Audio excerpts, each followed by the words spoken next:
मी पहिल्यांदा काँग्रेसमध्ये होते, हे मग बाप काँग्रेसमध्ये होता. हे पहिले शेका पक्षात होते, मग बाप शेका पक्षात होता. मग बाप गेला कंटाळून गेला, याने शेका पक्षाची वाट लावली. मग हे गेले काँग्रेसमध्ये, त्या काँग्रेसची पूर्ण वाट लावली. आता हे गेले भाजपमध्ये. थोडे दिवस पहा तुम्ही हे निवडणुकीची वाट नाही राहतो मला. कुटुंबाच्या पलीकडे काहीच नाही तुम्हाला सांगतो. अरे आम्ही आहोत तिथंच आहोत. तुमच्यामुळे आम्हाला या ठिकाणी शिवसेनेमध्ये जावं लागलं, परंतु गोंडवाडीवाल्यांना नेहमी मला समजून घेतलं की ज्योतिबा खराटे काही भी होगा तो सोच का आदमी आहे म्हणून. आम्ही पक्ष नाही बदलला, निष्ठा बदलली नाही, देव पावला नाही म्हणून देव बदलला नाही. बांधवांनो, खूप काही आता बोलणं उचित नाही, परंतु खूप लोकांनी प्रवेश केला.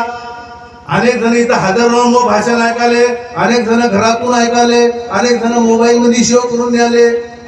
मला काय त्याची काही चिंता नाही आहे, परंतु अनेक जण माझे हितचिंतक या ठिकाणी आहेत.